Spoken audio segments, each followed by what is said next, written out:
respeito ao médico, dever específico até poderá existir, mas é um dever geral de proteção perante um paciente, mesmo nos casos em que existe um contrato, ele tem que tutelar. No fundo, o seu dever é um dever que existe relativamente àquele paciente, mas é um dever geral de tutela da personalidade, da pessoa, do paciente. Ora, é verdade, e portanto o problema, se calhar, não está dependente da existência de uma relação contratual, porque mesmo sem um contrato, por exemplo, naquele caso que ainda há pouco referi, que é uma gestão de negócios, claro que o médico tem uma obrigação, tem um dever geral de proteção, de respeito relativamente à pessoa do paciente. E por isso, podemos estar perante um contrato, por exemplo, prestação de serviços médicos, situação judiciária frequente, em que houve efetiva contratação do paciente que contrata o médico, mas, ainda que haja um contrato, há um dever geral de respeito e dever geral de proteção que se aplicará também ao médico e, portanto, esta distinção entre responsabilidade contratual e extracontratual, se calhar, poderá, nestes casos, levar a alguma possibilidade de interligação, evidentemente, depois com várias dúvidas, uma das quais, que é aquela que mais frequentes vezes surge nos tribunais, que é o problema da culpa, que evidentemente não é pacífica, mas já está de algum modo lançada aqui uma pista, pelo menos aquela que pretendo que tenho defendido. Ora, como disse, quanto às relações contratuais, podemos ter esta trilogia, será a situação de contrato de prestação de serviços entre o médico e o paciente. Entre o hospital e o paciente também poderá haver uma multiplicidade de contratos, nomeadamente também contrato de prestação de serviços, e, muitas vezes, entre o hospital e o médico poderá haver contrato de trabalho, enfim, vários contratos que poderão existir. E importa, relativamente a esta trilogia contratual, relacionar as situações para efeitos de responsabilidade.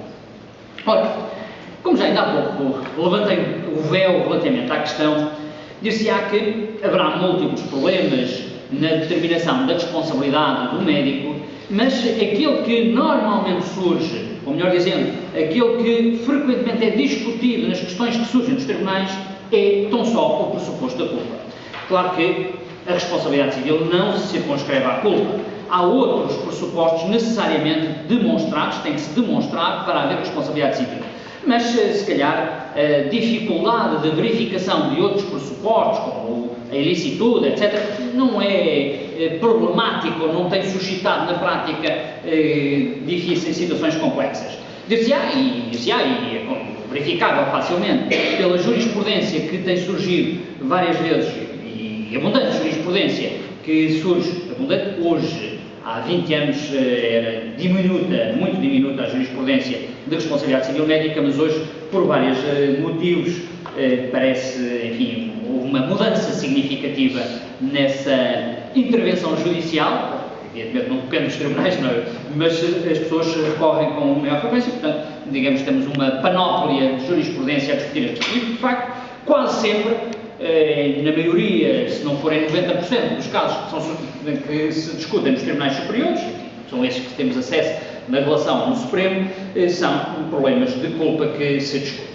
É evidente que temos que aplicar a questão do tradicional, do que é que se entende por culpa, e a primeira aspecto a ter em conta, relativamente à determinação, à verificação, seria que culpas estamos a falar, se de negligência, se de dolo. Porém, no que respeita à responsabilidade civil médica, dir-se-á que, normalmente, pelo menos não encontro casos muito frequentes, há casos em que se tem discutido dolo do médico. Situações, um caso que foi discutido nos tribunais, que ainda agora vi também nos jornais que surgiu algo similar, de médico que numa operação se esquece de retirar gás ou qualquer outro utensílio utilizado numa operação e se esqueceu de retirar do corpo do paciente no fim da intervenção cirúrgica. E aí os tribunais têm entendido situações que se aproximarão do dolo. Porém, a questão de ser negligência ou dolo, por via de regra, é irrelevante para a responsabilidade civil. É irrelevante, dir-se-á, não é totalmente irrelevante, mas é em grande parte irrelevante porquanto a medida da indemnização não está dependente da negligência ou do dolo. E, portanto, o valor indemnizatório é igual, independentemente de a culpa do médico ser mera culpa ou negligência ou ser dolo. Dir-se-á que o problema não é no âmbito da responsabilidade civil médica, esta não é uma discussão de relevo. O que é de relevo é, por um lado, a determinação da culpa e, por outro, a prova da culpa. Aí sim, é aí que normalmente a questão se coloca. E a primeira questão é saber como determinar a culpa, se a culpa do médico é determinada em concreto, se é determinada em abstrato. É evidente que a determinação em concreto ou em abstrato da culpa tem já uma predisposição diferente na apreciação da culpa. É evidente que, olhando para a lei, concretamente para o artigo 487, número 2, dir-se-á que a tendência do legislador é para que a culpa seja apreciada em abstrato. E, portanto, ao verificar, ao apreciar a situação para determinar se o médico atuou com culpa ou não, em princípio será segundo um padrão médio. Aquilo que, segundo a terminologia clássica de influência romana, fala-se na diligência do bom pai de família. E, portanto, este padrão médio de atuação será a base. Porém, a própria norma que acabei de indicar, o 487.2, diz-nos que sim, é o padrão médio, mas o padrão médio segundo as circunstâncias do caso. E, portanto, é um padrão médio objetivado. E, como devem imaginar, estamos aqui perante uma dualidade, isto é, a culpa é determinada em abstrato, mas com critério objetivo. Portanto, não é totalmente abstrato, nem é totalmente em concreto.